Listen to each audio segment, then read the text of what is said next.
الله من الشيطان الرجيم. بسم الله الرحمن الرحيم. وإذا سمعوا ما أنزل إلى الرسول ترى أعينهم تفيض من الدمع مما عرفوا من الحق يقولون ربنا آمنا فاكتبنا مع الشاهدين. وما لنا لا نؤمن بالله وما جاءنا من الحق ونطمع أن يدخلنا ربنا مع القوم الصالحين.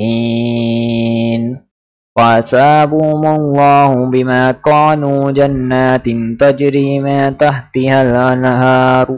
خالدين فيها وذلك جزاء المحسنين. والذين كفروا وكذبوا بآياتنا أولئك أصحاب الجحيم. يا أيها الذين آمنوا لا تحرموا طيبات ما أحل الله لكم ولا تعتدوا إن الله لا يحب المعتدين. وكلوا مما رزقكم الله حلالا طيبا واتقوا الله الذي أنتم به مؤمنون. لا يؤاخذكم الله باللغو في أيمانكم ولكن يؤاخذكم بما عقدتم الأيمان. فكفارته إطعام 10 مساكين من أوسط ما تطعمون أهليكم أو كسوتهم أو تحرير رقبة فمن لم يجد فصيام 3 أيام ذلك كفارة أيمانكم إذا حلفتم واحفظوا أيمانكم كذلك يبين الله لكم آياته لعلكم تشكرون. يا أيها الذين آمنوا إنما الخمر والميسر والأزلام رجس من عمل الشيطان فاجتنبوه لعلكم تفلحون. إنما يريد الشيطان أن يوقع بينكم العداوة والبغضاء في الخمر واليسير والميسر ويصدكم عن ذكر الله وعن الصلاة فهل أنتم منتهون. وأطيعوا الله وأطيعوا الرسول واحذروا فإن توليتم فاعلموا أنما علينا البلاغ المبين. ليس على الذين آمنوا وعملوا الصالحات جناح فيما طعموا إذا ما اتقوا وآمنوا وعملوا الصالحات ثم اتقوا وآمنوا ثم اتقوا وأحسنوا والله يحب المحسنين. يا أيها الذين آمنوا لا يبلونكم الله بشيء من الصيد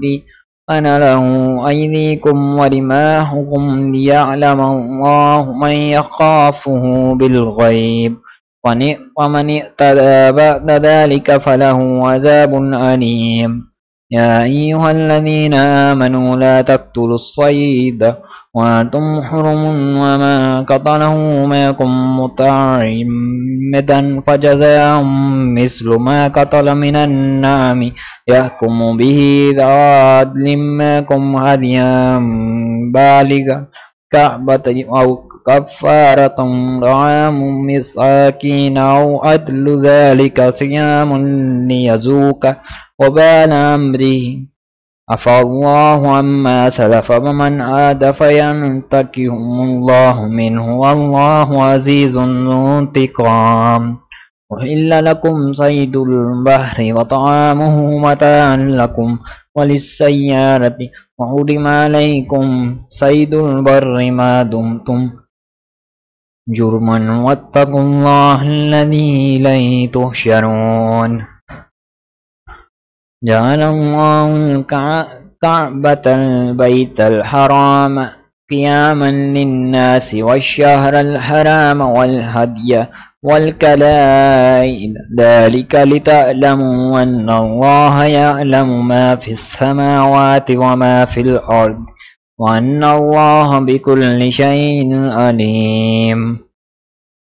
اعلموا أن الله شديد العقاب وأن الله غفور رحيم. ما على الرسول إلا البلاغ والله يعلم ما تبدون وما تكتمون. قل لا يستوي الخبيث والطيب ولو أعجبك كثرة الخبيث واتقوا الله يا أولي الألباب لعلكم تفلحون. يا أيها الذين آمنوا لا تسألوا عن شيء عن أشياء تبد لكم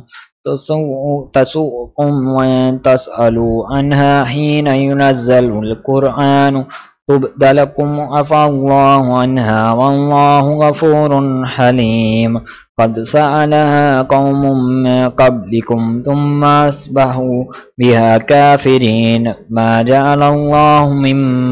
بحيرة ولا سائبة ولا وسيلة ولا حام ولكن الذين كفروا يفترون على الله الكذب وأكثرهم لا يعقلون. وإذا قيل لهم تعالوا إلى ما أنزل الله وإلى الرسول قالوا حسبنا ما وجدنا عليه آباءنا أولو كان آباؤهم لا يعلمون شيئا ولا يهتدون. يا أيها الذين آمنوا عليكم أنفسكم لا يضركم ما ضل إذا اهتديتم إلى الله مرجعكم جميعا فينبئكم بما كنتم تعملون. يا أيها الذين آمنوا شهادة بينكم إذا حضر أحدكم الموت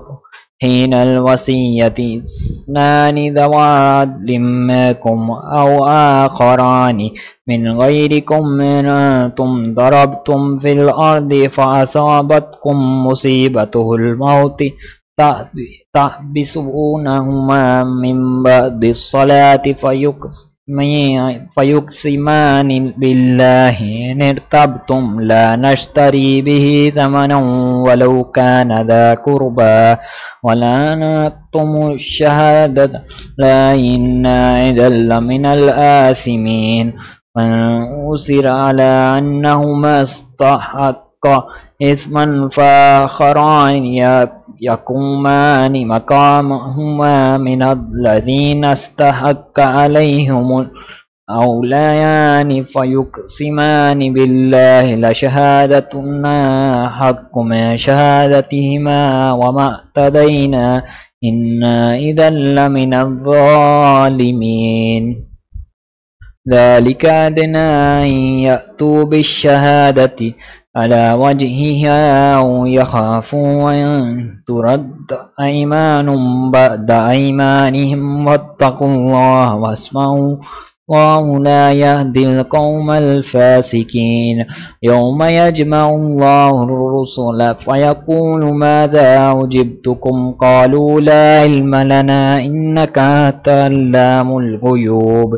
إذ قال الله يا عيسى ابن مريم اذكر نعمتي عليك وعلى والدتك إذ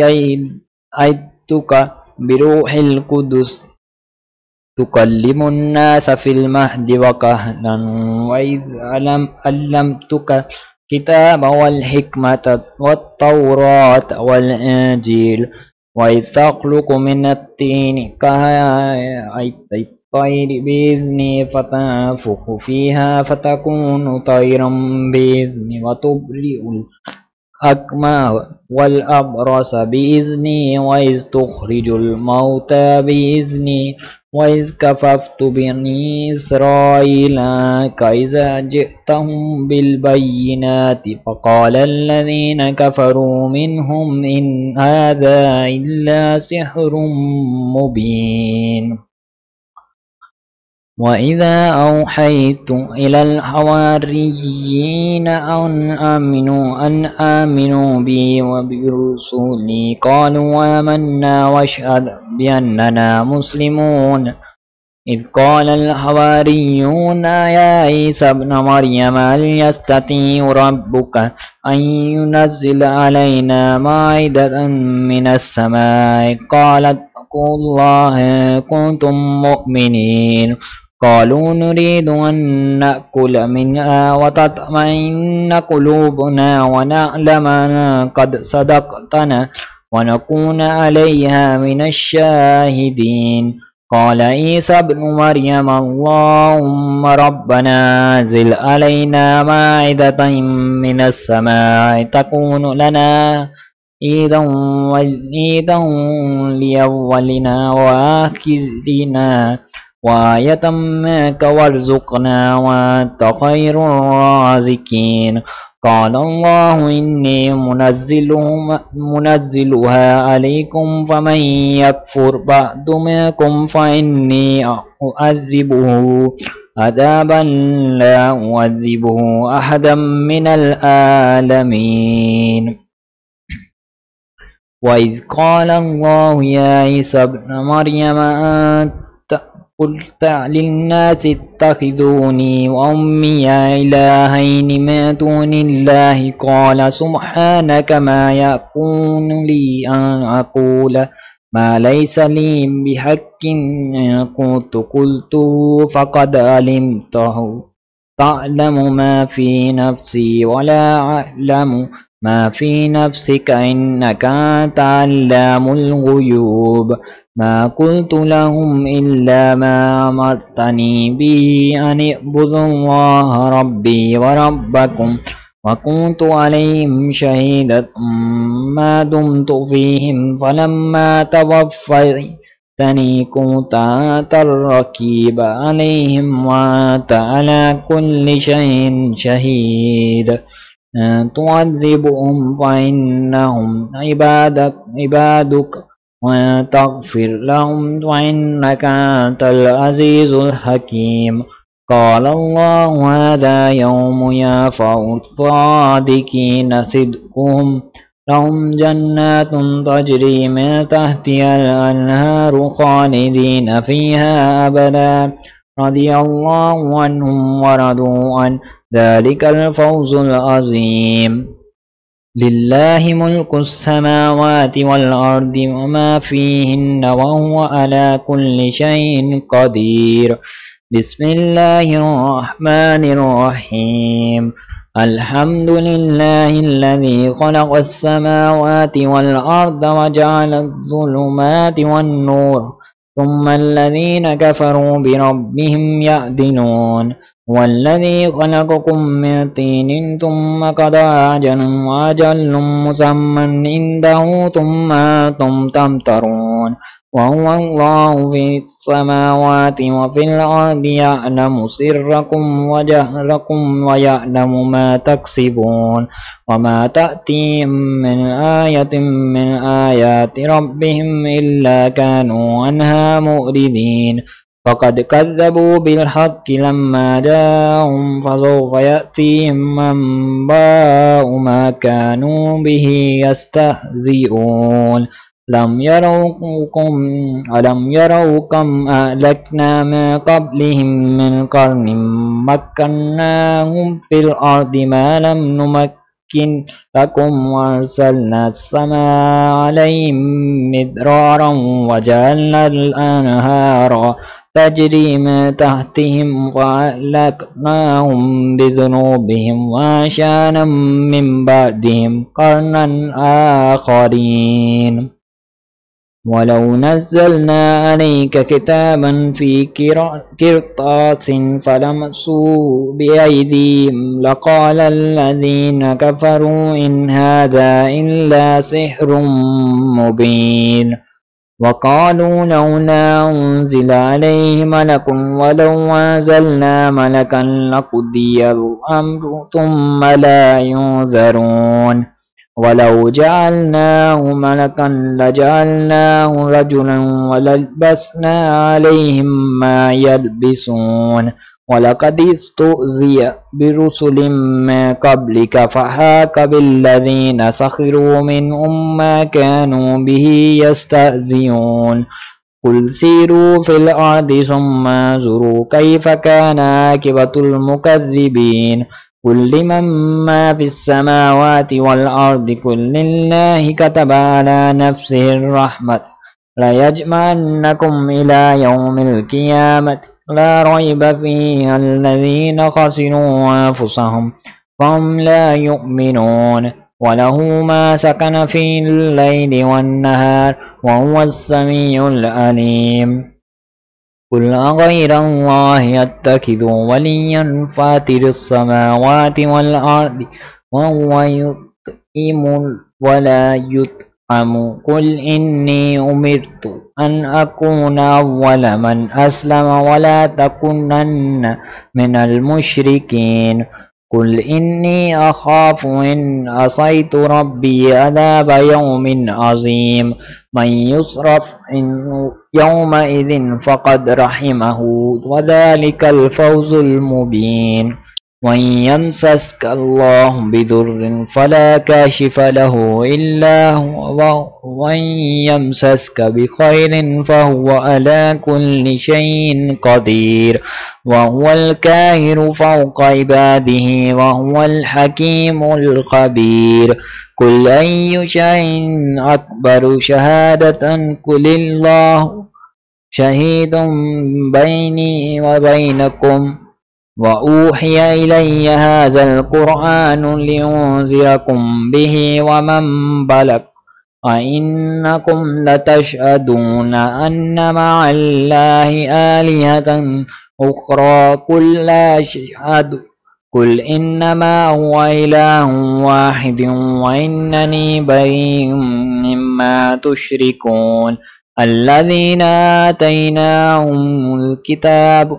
يعرفونه كما يعرفون أبناءهم الذين خسروا أنفسهم فهم لا يؤمنون ومن أظلم ممن افترى على الله كذبا أو كذب بآياته إنه لا يفلح الظالمون ويوم نحشرهم جميعا ثم نقول للذين أشركوا أين شركاؤكم الذين كنتم تزعمون ثم لم تكن فتنتهم إلا قالوا والله ربنا ما كنا مشركين انظر كيف كذبوا على أنفسهم وضل عنهم ما كانوا يفترون ومنهم من يستمع إليك وجعلنا على قلوبهم أكنة أن يفقهوه وفي آذانهم وقرا وإن يروا كل آية لا يؤمنوا بها حتى إذا جاءوك يجادلونك يقول الذين كفروا إن هذا إلا أساطير الأولين وهم ينهون عنه وإن يهلكون إلا أنفسهم وما يشعرون ولو ترى إذ وقفوا على النار فقالوا يا ليتنا نرد ولا نكذب بآيات ربنا ونكون من المؤمنين بل أبطالهم ما كانوا يخفون ما قبل ولو ردوا لعادوا لما نهوا عنه وإنهم لكاذبون وقالوا إن هي إلا حياتنا الدنيا وما نحن بمبعوثين ولو ترى إذ وقفوا على ربهم قال أليس هذا بالحق قالوا بلى وربنا قال فذوقوا العذاب بما كنتم تكفرون قد خسر الذين كذبوا بلقاء الله حتى إذا جاءتهم الساعة بغتة قالوا يا حسرتنا على ما فرطنا فيها وهم يحملون أوزارهم على ظهورهم ألا ساء ما يزرون وما الحياة الدنيا إلا لعب ولهو وللدار الآخرة خير للذين يتقون أفلا تأكلون قد نعلم إنه ليحزنك الذي يقولون فإنهم لا يكذبونك ولكن الظالمين بآيات الله يجحدون ولقد كذبت رسل من قبلك فصبروا على ما كذبوا وأوذوا حتى أتاهم نصرنا ولا مبدل لكلمات الله ولقد جاءك من نبي المرسلين وما كان كبر عليك إعراضهم فإن استطعت أن تبتغي نفقا في الأرض أو سلما في السماء فتأتيهم بآية ولو شاء الله لجمعهم على الهدى فلا تكونن من الجاهلين إنما يستجيب الذين يسمعون والموتى يبعثهم الله ثم إليه يرجعون وقالوا لولا نزل عليه آية من ربه قل إن الله قادر على أن ينزل آية ولكن أكثرهم لا يعلمون وما من دابة في الأرض ولا طائر يطير بجناحيه إلا أمثالكم ما فرطنا في الكتاب من شيء ثم إلى ربهم يحشرون والذين كذبوا بآياتنا صم بكم في الظلمات من يشاء الله يضلله ومن يشاء يجعله على صراط مستقيم قل أرأيتكم إن أتاكم عذاب الله وأتتكم الساعة غير الله تدعون إن كنتم صادقين بل إياه تدعون فيكشف ما تدعون إليه إن شاء وتنسون ما تشركون ولقد أرسلنا إلى من قبلك فأخذناهم بالبأساء والضراء لعلهم يتضرعون ولولا إذا جاءوا بأسنا تضروا ولكن قست قلوبهم وزين لهم الشيطان ما كانوا يعملون فلما نسوا ما ذكروا به فتحنا عليهم أبواب كل شيء حتى إذا فرحوا بما أوتوا أخذناهم بغتة فإذا هم مبلسون وقطع دابر القوم الذين ظلموا والحمد لله رب العالمين قل أرأيتم إن أخذ الله سمعكم وأبصاركم وختم على قلوبكم من إله غير الله يأتيكم به انظر كيف نصرف الآيات ثم هم يصدفون قل أرأيتكم إن أتاكم عذاب الله بغتة أو جهرة هل يهلك إلى القوم الظالمون وما نرسل المرسلين إلا مبشرين ومنذرين فمن آمن وأصلح فلا خوف عليهم ولا هم يحزنون والذين كذبوا بآياتنا يمسهم العذاب بما كانوا يفسقون قل لا أقول لكم إني خزائن الله ولا أعلم الغيب ولا أقول لكم إني ملك إن أتبع إلا ما يوحى إلي قل هل يستوي الأعمى والبصير أفلا تتفكرون وأنذر به الذين يخافون أن يحشروا إلى ربهم ليس لهم من دونه ولي ولا شفيع لعلهم يتقون ولا تطرد الذين يدعون ربهم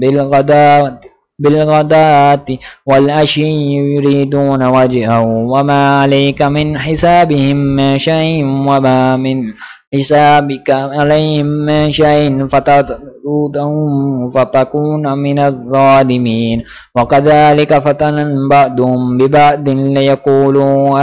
هؤلاء من الله عليهم من بيننا أليس الله بأعلم بالشاكرين وإذا جاءك الذين يؤمنون بآياتنا فقل سلام عليكم كتب ربكم على نفسه الرحمة أنه من عمل منكم سوء بجهالة ثم تاب من بعده وأصلح فأنه غفور رحيم وكذلك نفصل الآيات ولتستبين سبيل المجرمين قل إني نهيت أن أعبد الذين تدعون من دون الله قل لا اتبعوا أهواءكم قد ضللت إذا وما أنا من المهتدين قل إني على بينة من ربي وكذبت به ما عندي ما تستعجلون به إن الحكم إلا لله يقص الحق وهو خير الفاصلين قل لو أن عندي ما تستعجلون به لقضي الأمر بيني وبينكم والله أعلم بالظالمين وعنده مفاتح الغيب لا يعلمه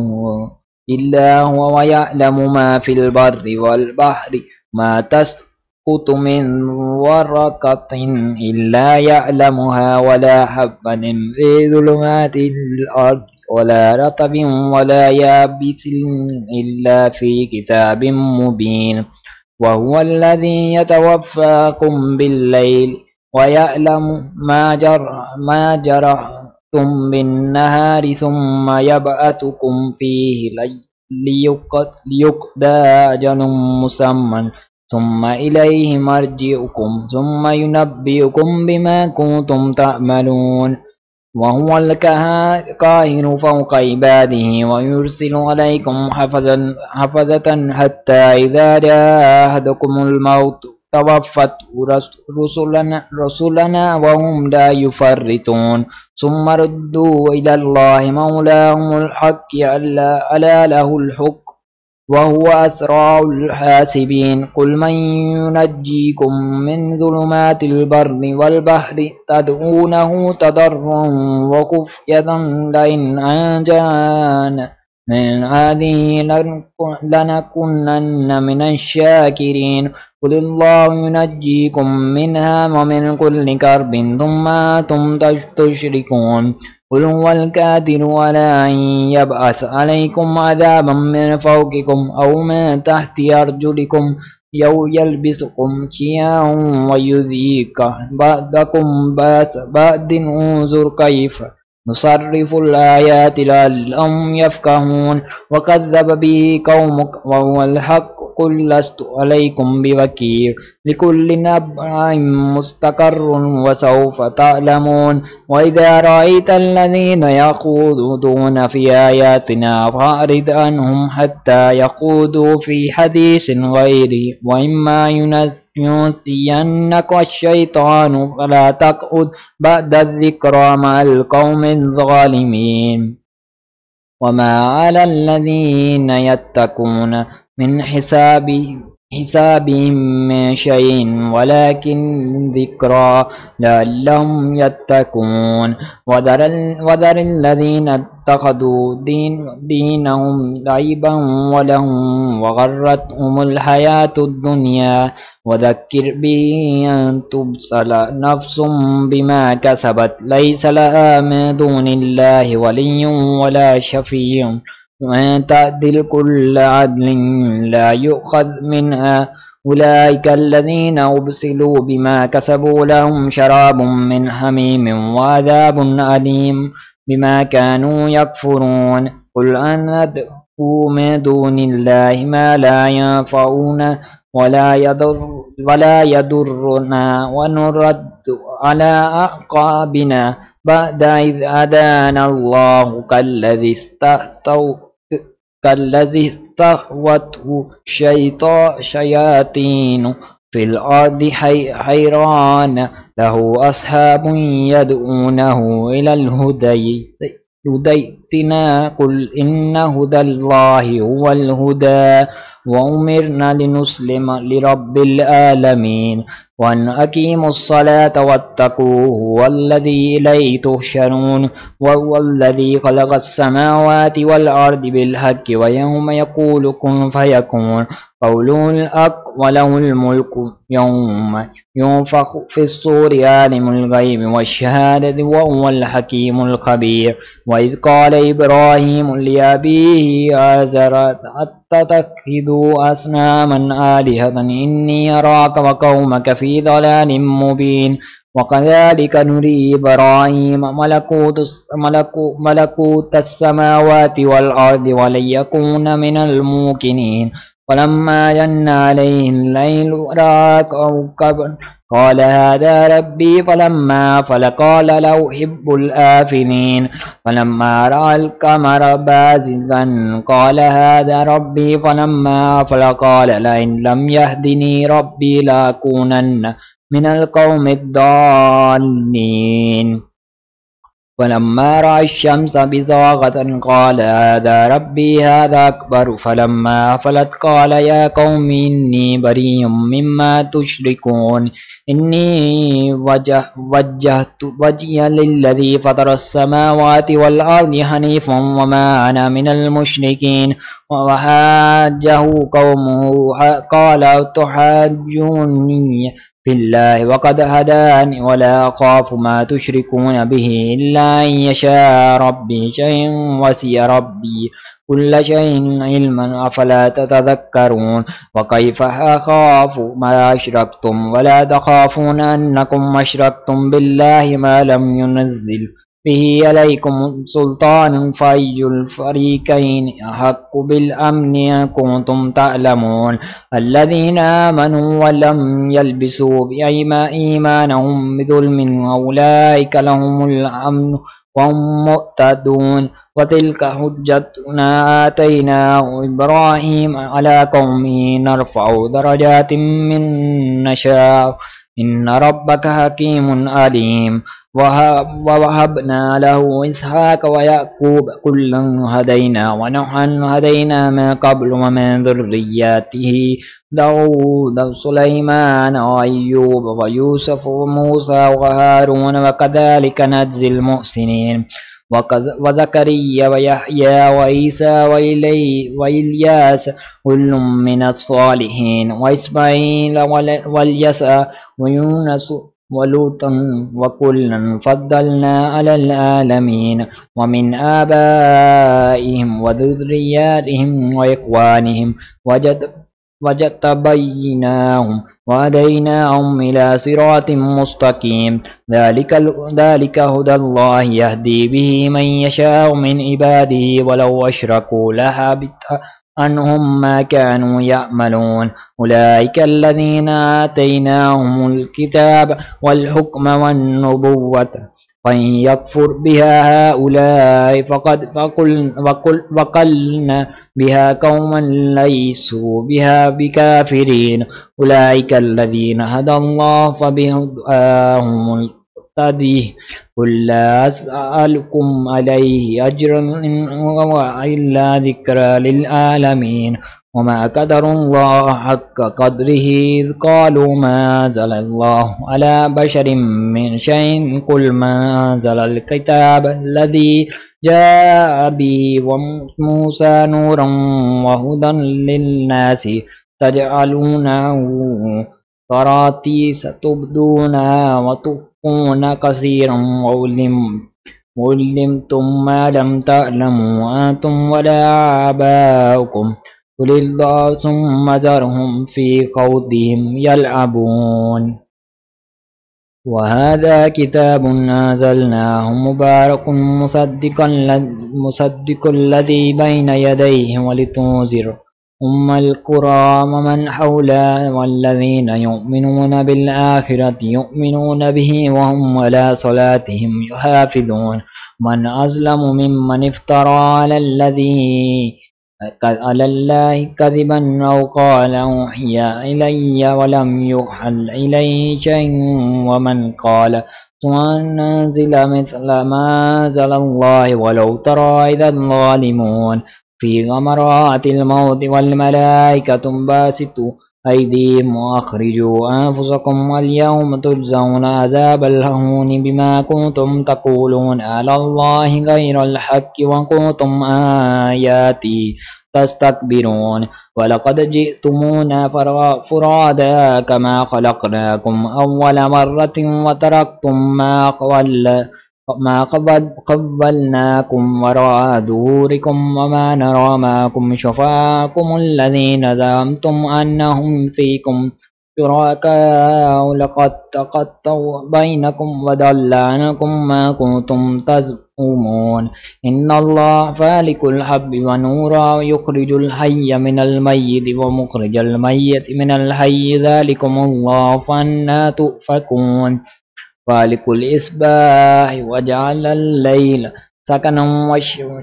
والشمس والقمر حسبان ذلك تقدير العزيز العليم وهو الذي جعل لكم النجوم لتهتدوا بها في الظلمات البر والبحر قد فصلنا الآيات لقوم يعلمون وهو الذي أنشأكم من نفس واحدة فمستقر ومستودع وقد فصلنا الآيات لقوم يفقهون وهو الذي أنزل من السماء ماء فأخرجنا به نبات كل شيء فأخرجنا منه قدرا نخرج منه حبا متراكبا ومن النخل من طلعها كنوان دانية وجنات من أعناب وزيتون والرمان مشتبها وغير مستشابه انظروا إلى ثمره إذا ثمر إن في ذلكم لآيات لقوم يؤمنون وجعلوا لله شركاء الجن وخلقوا له بنين وبنات بغير علم سبحانه وتعالى عما يصفون بديع السماوات والأرض أنى يكون له ولد ولم تكن له صاحبة وخلق كل شيء وهو بكل شيء عليم ذلكم الله ربكم لا إله إلا هو خالق كل شيء فاعبدوه وهو على كل شيء وكيل لا تدركه الأبصار وهو يدرك الأبصار وهو اللطيف الخبير قد جاءكم بصائر من ربكم فمن أبصر فلنفسه ومن عمي فعليها وما أنا عليكم بحفيظ وكذلك نصرف الآيات وليقولوا درست ولنبينه لقوم يعلمون اتبع ما أوحي إليك من ربك لا إله إلا هو وأعرض عن المشركين ولو شاء الله ما أشركوا وما جعلناك عليهم حفيظا وما أنت عليهم بوكيل ولا تسبوا الذين يدعون من دون الله فيسبوا الله عدوا بغير علم كذلك زينا لكل أمة عملهم ثم إلى ربهم مرجعهم فينبئهم بما كانوا يعملون وأقسموا بالله جهد أيمانهم لئن أجاءتهم آية ليؤمنن بها قل إنما الآيات عند الله وما يشعركم إنها إذا جاءت لا يؤمنون ونقلب أفئدتهم وأبصارهم كما لم يؤمنوا بها أول مرة ونذرهم في طغيانهم يعمهون صدق الله العظيم.